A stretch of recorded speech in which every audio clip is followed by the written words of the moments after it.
여러분, 거짓 선지자는 어디 있어요? 거짓 선지자는 교회 밖에 있나요? 교회에 있잖아요. 교회. 이미 짐승, 용, 뭐 다 거짓 선지자 같은 얘기인데, 그런 거짓 선지자들이 교회 안에서 거짓된 가르침을 하면 그 말을 듣고 따르는 사람들이 잘못된 신앙으로 빠질 거 아니에요. 그럼 얼마나 많겠어요. 거짓 선지자들이 많다고 하잖아요. 이제 계시록 보면 볼수록 더 나가고, 앞으로는 다 그 거짓된 그 선지자들 짐승 용 앞에서 경배하더라, 이런 얘기까지 나온단 말이에요. 요한 계시록 13장 가면. 그러면 굉장히 많을 거 아니에요. 그러면은 진짜 신앙을 이렇게 진지하게 생각해 볼 필요가 있다는 거죠. 설교라는 건 성도들이 듣는 거고, 또 성경도 성도들이 읽는 겁니다. 그렇기 때문에 정말 중요한 건, 열심히 믿었는데 마지막에 예수님께 거부당했던 사람들의 이야기처럼요. 아니, 애초에 계속 예수님이 뭔가 잘못됐다고 말씀을 계속 하시고, 세례 요한도 지금 엄포를 하잖아요. 근데 더 나아가서 구약 내내 하나님의 말씀과 뜻을 왜곡하고 잘못 해석하게 된, 그러니까 구약에는 여러분, 그 선지자들은 얼마나 고달프고 피곤하게 살았습니다. 그 얘기는 뭡니까? 대다수가 하나님의 말씀이 아닌 말씀을 따랐다는 거잖아요. 그래서 선지자들을 주님이 보내셨던 거고, 근데 그러다 보니까 하나님이 계속 이스라엘 백성들을 우상숭배라고 말했고, 너희들이 나한테 진짜 제대로 된 제사를 지내본 적이 있냐라고 말라기서에서 또 그런 말씀들을 하시잖아요.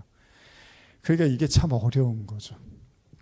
뭐 이렇게 말씀을 이제 듣는 분들, 온라인도 마찬가지지만 똑같은 얘기가 반복되는 것처럼 들리실 수도 있지만, 그만큼 사람들의 귀가 열리고 마음이 열리고 생각이 열리는 게 쉽지 않다는 거예요. 오죽하면 성경이 귀 있는 자는 들으라고까지 말씀하신 게, 귀가 없는 사람이 어디 있습니까? 그런데 안 들리니까 계속 반복을 하는 거거든요. 우리가 하나님의 그 7 나팔의 재앙을 보면서 나팔이 불려지니까 뭐가 일어났고, 뭐가 떨어지고, 뭐가 불이 나고, 뭐 연기가 나고, 아유 잘됐다, 나는 하나님 믿으니까 다행이다. 근데 하나님 안 믿는 사람들 이제 큰일 났구나, 이러면 안 된다는 거예요. 그러면 제가 반복하지만 계시록을 뭐하러 봅니까? 계시록이 우리 책이 아닌 거잖아요. 그럼 저 사람들, 안 믿는 사람들 멸망받는 얘기를, 그럼 하나님이 하나님 안 믿으면 이렇게 무시무시하게 이제 죽을 거야 그러면서, 원래 그럼 심판받을 거 우리가 잘 알고 있는데 좀 리얼하게 하나님이 우리에게 보여주려고 이런 책을 주셨냐는 거예요. 무슨 액션 영화인데 되게 잔인한 영화들 있잖아요. 그럼 계시록에 그런 역할을 담당하는 책이냐는 거예요. 그건 아니잖아요. 여러분, 노아의 방주 보면은 어떻죠? 구원받은 사람이 8이란 말이에요. 그 얘기는 뭡니까? 그러니까 이런 심정으로, 뭐 예전에도 나눴지만은, 노아의 심정, 여러분들은 어떻습니까? 저도 이제 오늘도 말씀 준비하면서 좀 애를 먹을 때가 있거든요. 그 주에 좀 특히 더. 그럴 때는 제 나름대로 좀 부담감도 갖고, 소화도 오늘은 좀 이렇게 약간 장도 좀 꼬이고 그랬었는데, 아무래도 좀 그 설교 준비하고 하는 게 쉽진 않은데, 그 와중에 이제 그런 생각을 해봤어요. 에이, 뭐 내가 열심히 성경에서 몇 명이나 듣는다고, 뭐 얼마나 알아준다고, 뭐 이런 생각이 안 드는 건 아닙니다. 가끔 저도 그런 생각이 들 때가 있습니다. 근데 노아를 생각해 보면, 노아가 뭐 120년으로 보는데 꼭 맞는 얘기는 아니지만, 노아가 그 긴 시간을 방주를 만들면서, 글쎄요, 매일 뭐 기쁘게 감사함으로 허허 실실하면서 방주를 만들었을 것 같지는 않아요. 참 많은 고뇌와 참 많은 포기하고 싶은 순간들이 왜 없었겠습니까? 그리고 더 놀라운 건 뭐죠? 방주를 문을 닫을 때까지 아무도 탄 사람이 없었다는 거예요. 그래서 오죽하면 제가 이제 또 다른 이제 채널을 하나 만들어서 이제 거기에 제가 좀 중요하다고 생각되는 이제 설교들만 올리고 있는데, 거기에 이제 그런 예전에 2022년에 노아 방주 설교할 때 오죽하면 제가 뭐라고 말씀드렸습니까? 방주는 누굴 위한 거다? 노아 자신을 위한 거였는지도 모른다. 그런 말씀까지 하는 거예요. 이 교회, 이 목사 사역을 하는 게 어쩌면 제 자신을 위한 걸 수도 있다는 거예요. 저 하나 구원하시려고. 그럼 여러분들 다 그렇지, 목사님 위한 거지, 이러면 안 돼요. 여러분들도 여러분들에게 주시는 하나님의 부르심과 사역이 여러분들을 구원하시기 위한 하나님의 가르침이고 길일 수도 있다는 겁니다. 근데 보세요, 결국은 아무도 안 타요. 그렇게 오래 공들여서, 그 힘들여서 그 방주를 만들었는데 아무도 안 타고 가족들만 딱 타는 거예요. 그것이 의미하는 게 뭡니까? 그만큼 주님의 말씀을, 사실 노아만 말씀을 들었잖아요. 그때 나머지 사람들은 이제 죄에 빠져서 이 인간의 생각이 악하다고 하면서 어려서부터 악하다고 이제 성경이 말하잖아요. 그러니까 하나님 말씀이 전혀 안 들렸던 거잖아요. 그런 예수님이 이제 그런 마음이고 노아도 그런 마음이고 저도 여러분도 사실은 진짜 구원이 뭔지를 알면 내가 구원 받았나 안 받았나 사실 이게 아니라 진짜 여러분들이 구원이 뭔지를 알면 어떻게 한 사람이라도 좀 어떻게 하면 구원할 수 있을까 이제 이 생각을 하게 되겠죠. 어떻게 하면은 한 명이라도 좀 복음을 들을 수 있을까? 그래서 이제 지난주부터 이제 새로운 좀 저도 이제 영상을 또 하나 이렇게 기획해갖고 지금 이제 테스트 삼아서 그걸 이렇게 만들어갖고 이제 다음 주에 아마 올리려고 하는데 하면서 뭐 한 10년 저도 이제 그런 영상 올리고 하면서 좀 이제 한편으로는 이제 오래되다 보니까 약간 매너리즘이 올 수도 있잖아요. 근데 그 와중에도 어쨌든 제 나름대로 마음속에는 어떻게든 좀 한 사람이라도 좀 말씀을 듣고 하나님께 나오는 사람이 있었으면 좋겠다 이런 마음이 들기는 들어요. 그래도 다행히.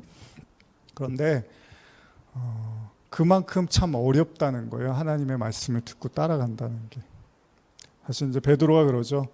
하루가 천년 같고 천년이 하루 같다 이런 말 하면서 주의 약속은 어떤 이들이 더디다고 생각하는 것 같이 더딘 것이 아니라 오직 주께서는 너희를 대하여 오래 참으사 아무도 멸망하지 아니하고 다 회개하기 이르기를 원하신다. 베드로후서 3장 8절 9절 말씀인데요. 우리 이전에도 나눴지만은 이 계시록은 굉장히 냉정한 문자, 냉정한 글로 이루어졌지만 그러나 사도 요한의 그 강점이 뭐였죠? 사도 요한이 어떤 사람입니까? 사랑이 많잖아요. 사랑이 많은 사람으로 우리가 요한을 이해하잖아요.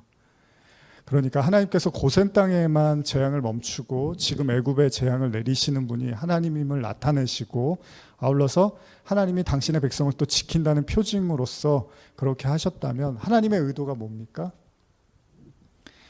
하나님은 바로 왕에게 계속 예전에도 말씀 나눴지만 계속 회개의 기회를 주고 있다는 거예요. 잘 봐. 너희 백성들만 재앙받고 내 백성들은 이렇게 재앙으로부터 멸하게 하지 않아. 내가 이런 존재야. 그러니까 이제 더 이상 내 앞에서 고집 부리지 말고 회개해라고 마지막 순간까지도 회개를 제시하고 있습니다. 그런데 문제는 바로는 그럴 마음이 없다는 거예요. 계시록 9장의 본문과도 흡사한 것처럼요. 이 만만치 않은 재앙, 그러나 또 만만치 않은 이 바로의 마음. 이 일곱 나팔의 재앙이 애굽에도 이제 비슷하게 나타난 것처럼 나타났음에도 불구하고 바로가 마음을 꺾지를 못하죠. 잘 생각해 보십시오. 하나님의 진짜 목적, 하나님의 진짜 뜻은 엄밀히 말하면 이제 저와 여러분들이 하나님의 말씀을 듣고 깨닫게 하시는 것이 가장 중요하다고 볼 수 있는 거죠. 하나님의 관심은 뭐라고요? 사람을 죽이고 심판하는 것이 목적이 아니라 어떻게든 하나님이 그 사람들을 깨우치게 하고 회개해서 구원하시려고 하는 거. 그래서 바로를 그 자리에서 죽이시지 않는다는 거죠. 근데 여러분들이 이제 오늘 이 말씀을 이제 읽었지만 누구만 해야라고요? 인침을 받지 않은 하나님의 이마에 하나님의 인침을 받지 않은 자들만 해야라고 할 때 여러분들은 진지하게 말씀을 떠올려 보는 거예요. 도대체 이 인침을 받는다는 게 무슨 얘기고 그럼 나는 도대체 어떤 존재인가? 나는 정말 하나님의 인침을 받은 사람인가 아닌가? 이런 것들을 우리가 진지하게 생각을 해 볼 필요가 있죠. 그래서 우리가 지난 시간에도 읽었지만은 한번 계속 읽어볼까요? 4절에서 6절 한번 더 읽어볼게요. 계시록 9장 4절에서 6절입니다. 시작. 그들에게 이르시되 땅에 풀이나 푸른 것이나 각종 수목은 해하지 말고 오직 이마에 하나님의 인침을 받지 아니한 사람들만 해하라 하시더라. 그러나 그들을 죽이지는 못하게 하시고 5달 동안 괴롭게만 하게 하시는데 그 괴롭게 함은 전갈이 사람을 쏠 때 괴롭게 함과 같더라. 그날엔 사람들이 죽기를 구하여도 죽지 못하고 죽고 싶으나 죽음이 그들을 피하리로다. 그러니까 이 내용만 보면 어떻죠? 이 이마에 인치심을 받는다는 것이 굉장히 중요한 거죠. 왜냐하면 그것을 받지 못한 사람들에게 지금 재앙과 심판이 오고 있다는 겁니다. 어쩌면 죽음과 같은 고통에서 바로는 가장 좋은 선택을 할 수도 있습니다. 그러나 바로가 굽히지 않았습니다. 성경은 이제 하나님을 의지하지 않는 사람들, 하나님의 대적자고 회개하지 않는 사람들, 또 태양이라는 우상을 섬기는 자의 대표로 바로를 등장시키고 이제 그의 강팍함을 우리에게 보여줬잖아요. 출애굽기 4장 21절을 보면 여호와께서 모세에게 이르되 내가 애굽으로 돌아가거든 내가 내 손에 준 이적을 바로 앞에 다 행하라. 그러나 내가 그의 마음을 완악하게 한즉 그가 백성을 보내주지 아니하리니. 이제 이 표현들 우리 출애굽기 나눌 때 많이 들으셨는데, 바로가 하나님을 이제 의지하지 않는 사람으로 나타나는데, 그래서 로마서에서는 뭐라고 하냐면 하나님이 긍휼히 여길 자를 긍휼히 여기고 완악하게 하실 자를 완악하게 하신다라는 말씀을 이제 로마서 9장에서 이야기를 하는 거죠. 근데 이게 하나님이 바로를 일부러 악하게 만들었다는 건 아니에요. 여기서 중요한 거, 얼마 전에도 나눴지만은 원래 사람이 가만히 놔두면 강팍하고 악하다는 거예요. 그냥 하나님이 개입하지 않으면 강팍하고 악한 게 인간 본성이라는 것을 강조하고 있는 겁니다. 그러니까 하나님이 바로를 더 못되게 만든 게 아니라 그냥 내버려 두셨다는 거예요. 알아서 해라. 너의 그 강팍함에 대해서 내가 더 이상 개의치 않겠다. 계속 강팍한 대로 해봐라. 바꿔 말하면 뭐죠? 그 바로를 무너뜨리실 수도 있는 거잖아요, 하나님이. 근데 하나님이 그냥 내버려 두셨다고 이야기를 하는 거죠. 그래서 계시록 9장 20절에서 21절 얼마 전에도 읽었는데 이런 내용이 나오는 거예요. 한번 읽어보겠습니다. 시작. 이 재앙에 죽지 않고 남은 사람들은 손으로 행한 일을 회개하지 아니하고 오히려 여러 귀신과 또는 보거나 듣거나 다니거나 하지 못하는 금은동과 목석의 우상에게 절하고 또 그 살인과 복술과 음행과 도둑질을 회개하지 아니하더라. 그렇죠? 결과적으로는 회개를 하지 않는 것으로 이제 마무리를 하고 있는 거죠. 참 희한하죠. 그 괴로움과 통증과 고뇌를 느꼈음에도 불구하고 애굽 병사들을 데리고 홍해 한복판까지 따라가는 바로, 얼마 전에도 나누었지만 이게 마음이 사그라들지를 못하는 거예요. 하나님 앞에서. 그 사람들이 바로 누구라고요? 하나님의 인치심을 받지 못한 자의 모습이라는 거예요. 여러분, 하나님께서 공의의 하나님이라면 우리가 분명히 믿는 게 있습니다. 뭐냐면 하나님께서는 인간에게 불필요한 고난을 주시는 분이 아니라는 거예요. 그러니까 오늘은 하나님이 우리의 기도를 들어주시는 선한 하나님으로만 보지 마시고 하나님은 인간에게 불필요한 고난을 주지 않는 그런 하나님으로 볼 필요도 있다는 거죠. 오늘 이 재앙의 의미는 바로 땅에 속한 사람들, 그러니까 하나님의 인침을 받지 못한 사람들의 강팍함을 이야기해 주는 거고, 그래서 지난번에도 제가 말씀드렸지만 이 사람의 강팍함이 이 정도가 되니까 하나님도 그에 상응하는 재앙과 심판으로 다가간다라는 거죠. 뭐 성도들에게 하나님이 불구경이라도 시켜주려고 이 재앙을 뭐 현란하게 쓰고 있다는 게 아니라, 진짜 무서운 게 뭡니까? 이런 엄청난 일이 자기 눈앞에 펼쳐지고 있는데 눈 하나 끄떡하지 않는 인간의 마음을 보여주고 있는 거예요. 여러분들이 재앙과 심판만 보면 하나님이 너무한 것 같잖아요. 근데 그 인간의 모습을 보면 거기에 상응하는 마음을 가지고 있는 것이 바로 인간의 완고한 마음이라는 거예요. 그래서 이 본문 서두에 이 재앙을 일으키는 자에 대한 묘사를 하고 있는데, 계시록 9장 1절 2절 한번 다시 읽어볼까요? 시작. 다섯째 천사가 나팔을 불매 내가 보니 하늘에서 땅에 떨어진 별 하나가 있는데 그가 무저갱의 열쇠를 받았더라. 그가 무저갱을 여니 그 구멍에서 큰 화덕의 연기 같은 것이 연기가 올라오매 해와 공기가 그 구멍의 연기로 말미암아 어두워지며. 근데 이미 계시록 1장에 가보면 이런 내용이 있어요. 1장 17절에서 18절인데 제가 읽어볼게요. 내가 볼 때 그의 발 앞에 엎드려져 죽은 자같이 되매 그가 오른손을 내게 얹고 이르시되 두려워하지 말라. 나는 처음이요 마지막이니 곧 살아있는 자라. 내가 전에 죽었었노라. 볼지어다 이제 세세토록 살아있어 사망과 음부의 열쇠를 가졌노니. 누가요? 예수님이. 그러니까 무저갱의 열쇠를 누가 가졌다고요? 음부의 열쇠를 예수님이.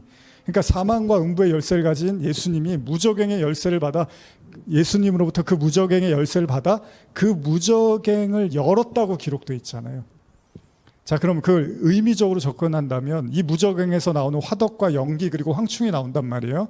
근데 그게 누구에게 쏠려 있어요? 이마에 하나님의 인침을 받지 못한 사람. 이게 중요한 거잖아요.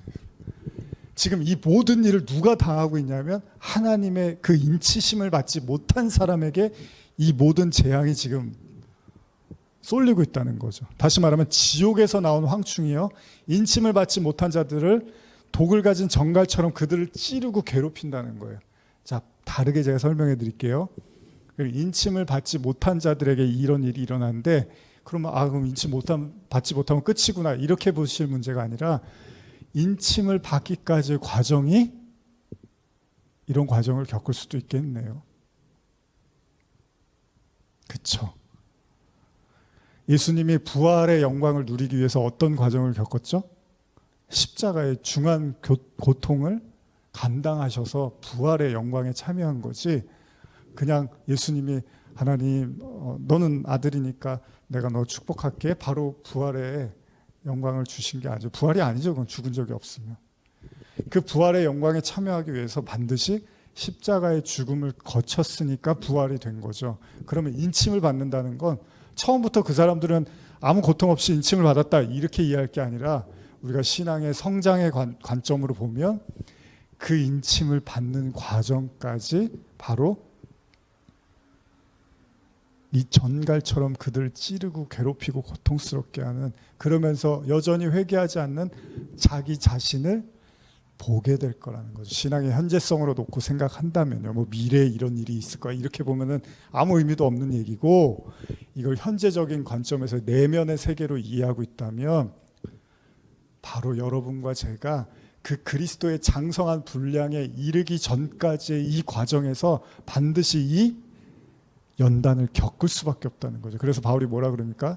다만 이뿐 아니라 우리가 환난 중에도 즐거워하느니 환난은 인내를, 인내는 연단은 소망을 이루려 함이로다라고 하는 거죠.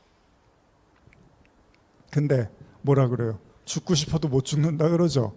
얼마나 고통스러우면 죽음을 구해도 죽을 수가 없어요. 그러니까 하나님이 허락하지 않는 거예요. 욥이 마치 차라리 사탄이 자기를 괴롭히니까 어떻게 해요? 차라리 죽는 게 나아요. 그런데 하나님이 죽게 놔두시나요? 안 놔두세요.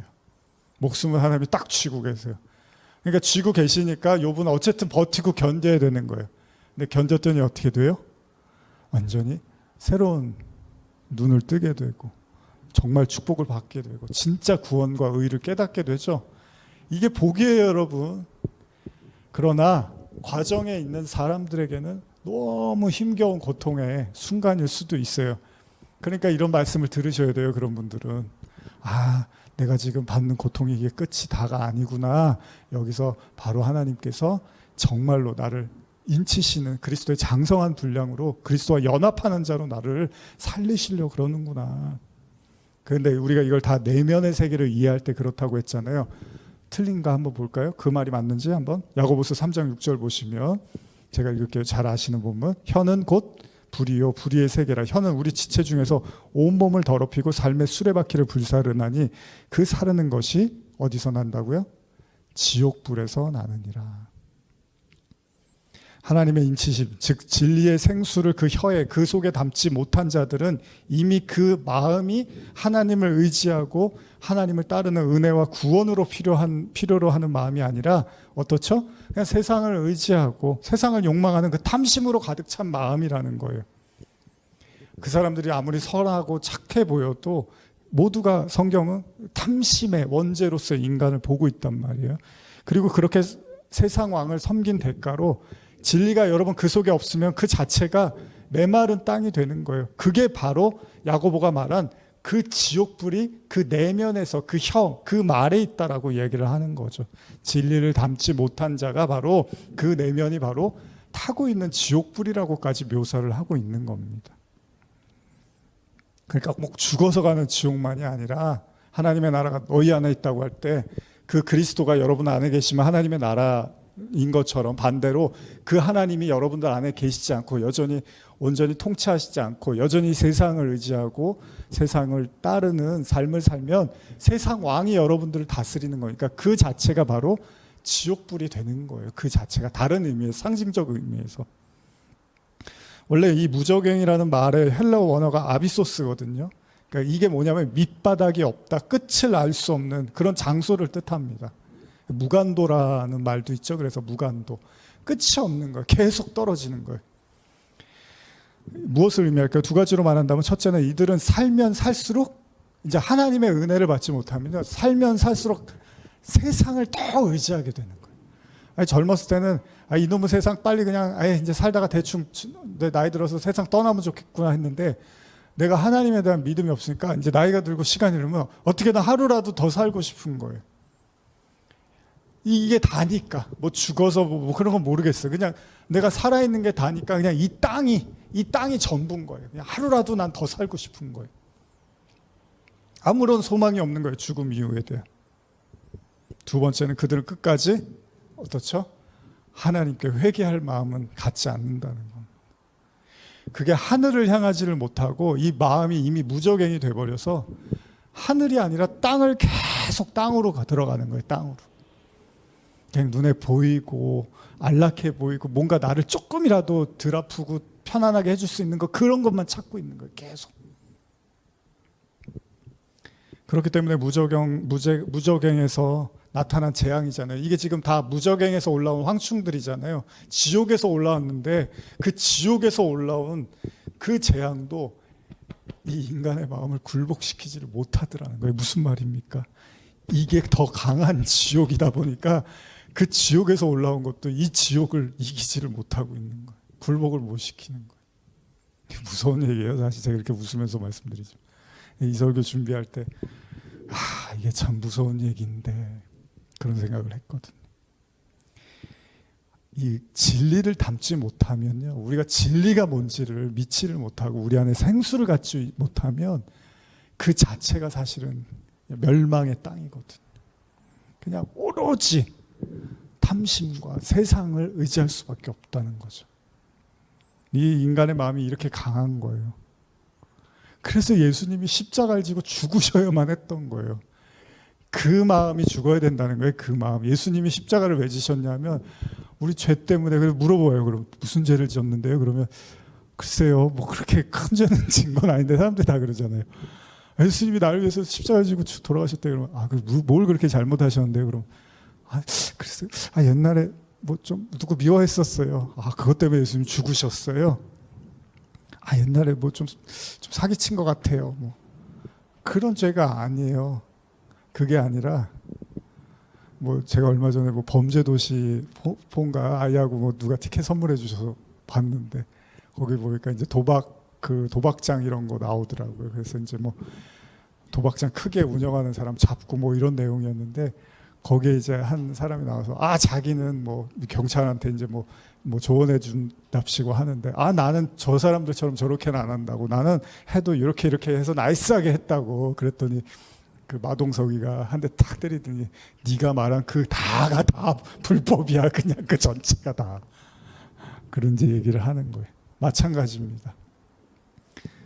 뭐 몇 개 죄 짓고 그것 때문에 예수님이 십자가 지고 사흘 만에 부활하신 게 아니라 그 인간의 마음, 부패한 마음 전체가 다 멸망받아야 될, 십자가에 못 박혀야 될 죄라는 거예요. 그런데 그런 복음을 사람들이 인정하나요? 여러분들 어떠세요? 복음은 그 정도까지예요. 여러분, 이제 제가 마무리할게요. 우리가 영원히 죽어야 된다며요. 예수님 안 믿으면. 여러분들이 영원히 죽을 만큼 그렇게 잘못하셨나요? 그런 생각 잘 안 들잖아요, 솔직히. 제가 뭐 다 이렇게 물어보진 않아도 아마 내가 그렇게 영원히 죽어야 될 만한 사람은 아니지, 그런 생각 하실 거예요. 그러니까 그게 복음을 모르는 거예요, 사실은. 왜 내가 영원히 죽어야 되는지를 알아야지 영원히 사는 것이 내게 되는 거거든요. 근데 내가 영원히 죽어야 되는 사람인지를 모르면 아직 여러분이 영원히 살아야 되는 게 여러분께 아닌 거예요. 그래서 영생이나 영원 이런 것들이 여러분들한테 별로 와닿지 않을 수도 있어요. 제가 은혜를 받고 가장 뼈저리게 한 1년 동안 깨닫게 하신 게 그거였거든요. 내가 왜 영원히 죽어야 되는 존재인지를 아주 처절하게 깨닫는 시간이 한 1, 2년이 걸렸거든요. 그게 여러분 영원히 죽은 사람한테, 여러분 100만 원 빚진 사람한테 100만 원을 이렇게 줘서 갚는 거잖아요. 1억을 빚졌으면 1억을 줘야 되잖아요. 그 사람을 꺼내려면.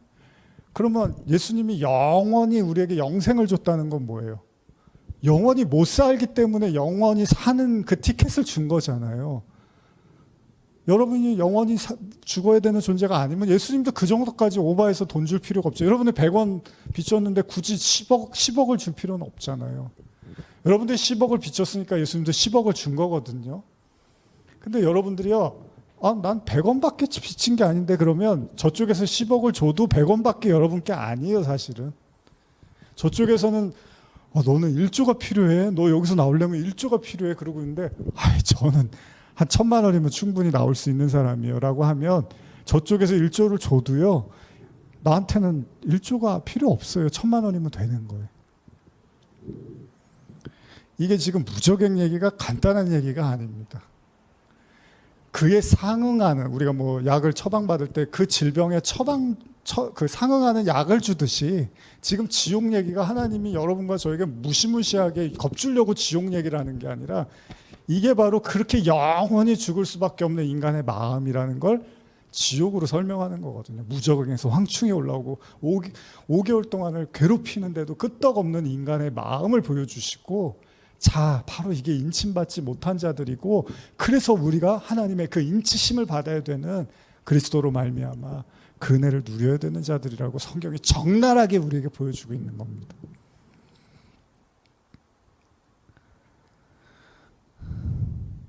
누구나 그런 것처럼 처음부터 예수님 믿은 사람은 없습니다. 아무리 모태신앙이라도요, 교회를 나간 것과 예수님을 믿는 것은 다른 이야기입니다. 예수를 믿었지만 또 그리스도의 장성한 분량에 이르는 것은 또 다른 이야기입니다. 무슨 이야기입니까? 분명히 우리도 한때는 넌 크리스찬이었고요, 또 인치심이 뭔지도 모르는 자였습니다. 나아가서 지금도 우리는 우리의 신앙을 마냥 자부할 수는 없는 노릇입니다. 예수님의 말씀처럼 자신의 신앙을 자부했던 자들에게 예수님은 그들을 모른다고 했기 때문입니다. 제가 여러분들에게 절망을 말씀드리고 싶은 게 아니에요. 뭘 말씀드리고 싶으냐면 진짜를 말씀드리고 싶은 거예요. 진짜. 그러니까 구원이 10원보다 못한 이제 세상이 돼버렸어요. 왜? 나는 10원밖에 빚진 게 없어요. 내 죄는 10원이면 충분할 것 같은 거예요. 그러니까 저쪽에서 하나님이 아무리 엄청난 은혜를 줘도 그게 은혜가 아니에요. 왜요? 나 그런 거 지금 필요 없어요. 뭘 깨달으라고 환난을 주시는 거예요? 뭘 깨달으라고 이렇게 힘들게 하시는 거예요? 난 그 정도가 필요한 사람이 아니에요. 그냥 먹고 사는 것만 해결해 주세요. 그러면 된 건데 뭘 가르치고 싶은 거예요, 저한테? 이러고 있는 거예요, 인간들이. 지금 자기가 영죽을 어떤 존재에 대한 하나도 인식이 안 되다 보니까 복음이 별로 의미가 없어요. 그러니까 그냥 여러분 기도하는 거 하나님이 다 들어주세요. 여러분들이 원하는 대로 하나님이 다 해주실 거예요. 여러분들이 행복하게 살게 해주실 거예요. 이런 얘기만 하면 이제 거기서 아멘 아멘 하고, 그게 나쁘다는 게 아니라 그것만 말하면 그게 거짓말 아닙니까? 하나님이 그런 분이에요? 뭐 우리가 해달라는 대로 다 해주고? 아니잖아요. 진짜 하나님이 누군지를 알아야 됩니다. 핵심은 뭡니까? 오늘 말씀 보면서 우리 믿음의 현 주소를 생각해야 됩니다. 제가 계시록을 그냥 괜히 하는 게 아니에요. 그냥 이 책 하다가 이제 할 거 없으니까 이 책 해야겠다, 이게 아니라 여러분들 5년 전에 들었던 말씀, 이제 5년이 지나고 이제 어떤 분이 그러셨잖아요. 시간이 지나니까 더 이렇게 다 와닿는 것 같다, 들리신다고 그런 말씀 하셨잖아요. 그렇습니다. 이제 시간이 지났으니까 한번 이제 진짜 더 진지하게 보려고 하는 거예요. 여러분뿐만 아니라 또 온라인 상에서도 마찬가지고요. 우리는요, 우리가 고센에 머무르는 자인지 아니면 아직도 애굽에서 여전히 하나님의 그 전쟁을 치르고 있는 자들인지도 잘 분석해야 됩니다. 그리고 이 싸움에서 반드시 한 가지 인정해야 될 게 있습니다. 여러분들의 마음이 그렇게 하나님 앞에서 부드럽고 말랑말랑하지는 않다는 거예요. 그러나 하나님은 포기하지 않습니다. 계속 가르치시고 계속 기회를 주시고 환경을 통해서 모든 걸 다 동원해서 여러분들에게 말씀하시고 결국은 여러분들에게 영생과 구원의 가치가 얼마나 귀하고 그 자유와 그 은혜가 얼마나 소중한지를 깨우치고 진짜 하나님 나라로 이끄실 겁니다. 잊지 않으셨으면 좋겠습니다. 기도하시겠습니다. 하나님 감사합니다. 오늘 또 계시록 말씀 결코 만만치 않은 말씀이지만 우리가 이 말씀 보면서 구원의 가치, 구원의 의미, 구원의 중요성을 깊이 생각해 보기를 원합니다. 말씀 듣는 우리 성도님들과 그리고 또 모든 온라인상에서 말씀 듣는 모든 분들에게 진짜 구원의 의미와 가치를 느끼게 하시고 그 감격과 기쁨이 또 어려움은 있겠지만 또 싸움은 있겠지만 결국은 하나님께서 승리케 하시고 자유케 하심을 믿으며 나가게 하여 주시옵소서. 감사드리며 예수님의 이름으로 기도합니다. 아멘. 우리 잠깐 시간 좀 가긴 했는데 나눔 시간 갖고 기도하고 마치겠습니다. 음악 좀